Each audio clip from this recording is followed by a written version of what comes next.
Hi, thank you for joining. My name's Crystal Olivaria, and I'm a career coach at Career Conversationalist. Today we're here to discuss 9 reasons your child fails to get started. The culprit is not scary scholarship essays.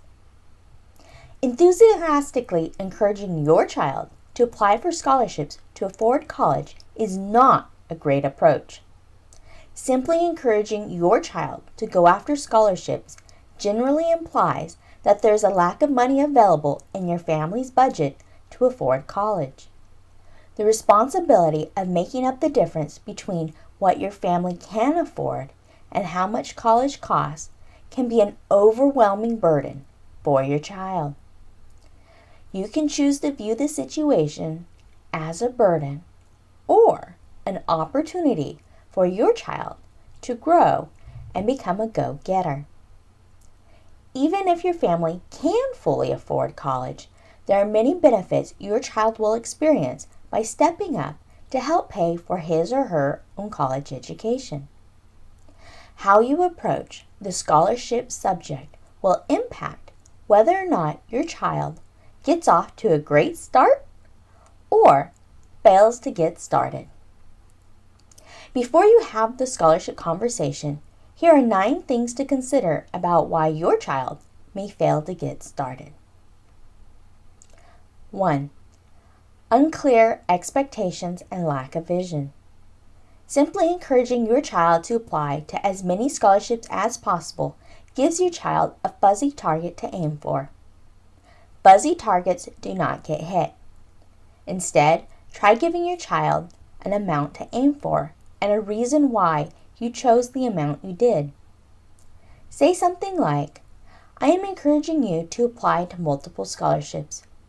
You probably will not win every scholarship you apply for, but I would like you to aim for winning $5,000.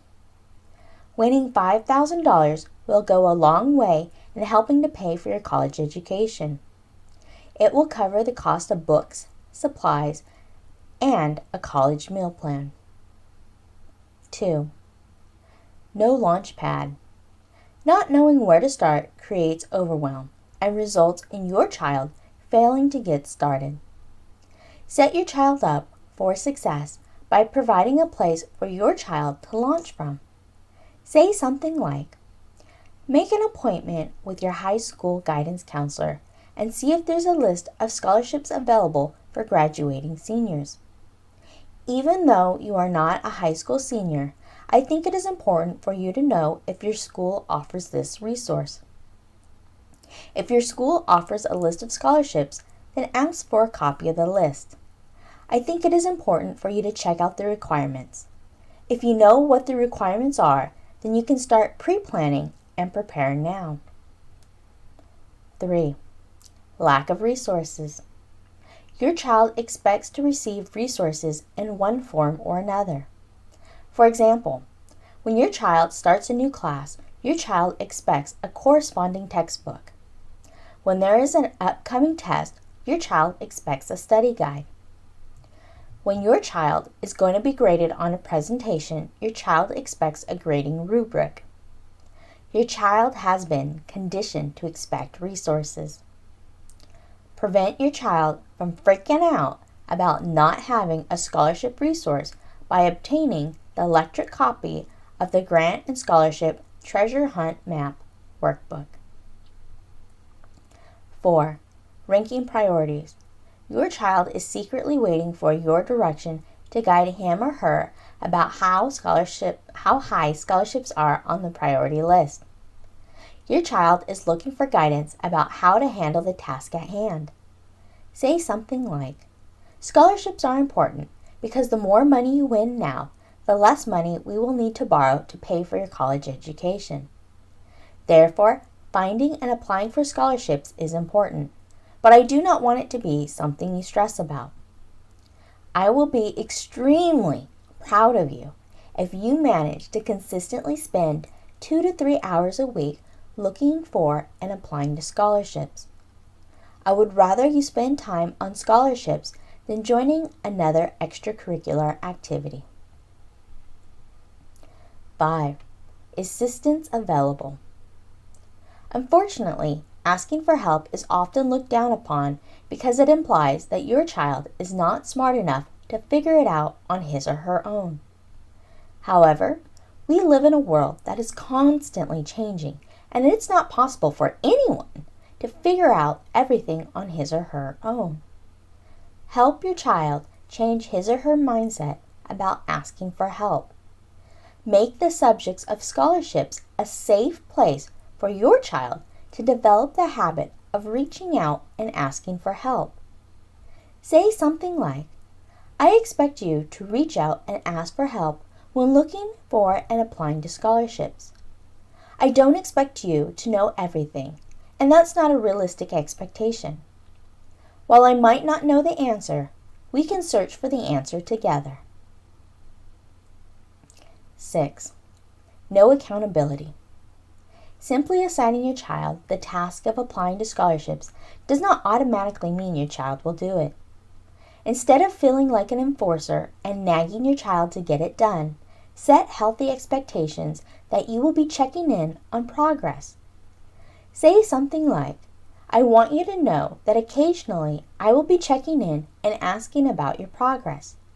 I want to know if there are any stumbling blocks in your way that I can help you remove or help you move around. I understand if you haven't been working on scholarships because you've been studying for an upcoming test. However, I want to hear your plans as to what you are going to do to catch up and work on it. 7. Focus on outcomes rather than on progress. There are a lot of reasons why your child may not win scholarships. It could be in part because your child was not as prepared as he or she could have been. It could also be because there are a lot of applicants and the organization does not have enough funds to award all deserving applicants. Try explaining the possible outcome to your child by saying something like, applying for scholarships is similar to getting a job and that you have to apply and you are not guaranteed a position. There are a lot of things you can do, so the odds are in your favor, but you cannot control the outcome. The way I look at the situation is, you will have 0 chance of being chosen if you do not apply. Applying is important because it is the first step. So let's celebrate your progress forward when you apply. 8. Training ground needed. The process of finding and applying to scholarships is a training ground for many things. It provides a safe place for your child to use and further master his or her skills of goal setting, planning, and prioritizing. I would say something like, based on our current school system, you have had a few opportunities to take charge of your life because you are continuously being told what to do, how to do it, and when to get it done. Once you graduate from school, you will not have clear instructions on what to do, how to do it, and when to get it done. You will just have to figure it out.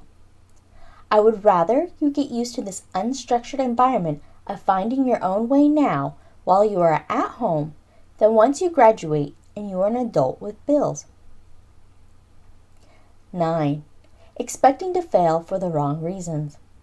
Your child may not want to apply to scholarships because he or she doesn't think he or she has a good chance of winning. Your child may choose not to apply because the thought of not applying and not being able to win is less painful than applying and not being selected as a winner. Your child may be afraid of failing because he or she associates failing with not being worthy. Try approaching the subject by saying something like, there's no such thing as winning 100% of the time. For example, great baseball players who make the World Hall of Fame miss the ball more often than they hit it. While they strive to hit every ball and strive to make a home run, it just doesn't happen. The legendary baseball players fail to hit the ball 7 times out of 10. These are the best of the best, and they fail more often than they succeed. How often you hit a ball and score a home run has a lot to do with how much you practice and how prepared you are. I want you to be prepared and know you will not win every scholarship you apply to, just like a baseball player will not hit every ball he swings at. Expect to fail and know that it's not tied to your self-worth. Failing is a part of life. If you want to fail less often, you need to practice and be better prepared. A blog post will be created each week to provide additional advice about how to approach each concern. Please understand that your child has been conditioned by a current education system to be passive and to wait for resources and instructions before moving forward. That is why your child is more likely to take action when you provide guidance to him or her. While it is possible for your child to become a go-getter, it will take time for your child to develop a new mindset and behaviors.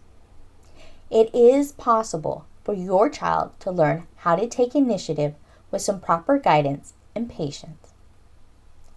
To make the journey an easier one, please be sure to continue to tune in and discover creative, simple little ways to develop a more meaningful relationship with your child, while providing your child clear expectations and a vision for his or her future. Give your child a launching pad so he or she knows where to start. Provide resources so your child has what he or she needs to launch successfully. Discuss priorities so your child develops the ability to make better decisions about how to spend his or her time more frequently. Provide support and comfort when your child asks for help. Be firm but loving when it comes to accountability. Celebrate progress forward because without applying, your child misses out on opportunities to win. Provide a safe training ground for your child to develop skills he or she needs as an adult. Prepare your child mentally and emotionally by helping him or her understand that failure is a part of life. Failing less often requires work and preparation in order to win. Communicate to your child that winning scholarships is about more than affording college. It is about giving him or her the opportunity to develop skills that he or she will need to be successful. Share this blog post with your child so he or she understands that applying to scholarships is an ongoing conversation and there's more help and resources on the way. Thank you so much for watching this episode. I hope you found it helpful, and I look forward to talking to you again soon. Take care.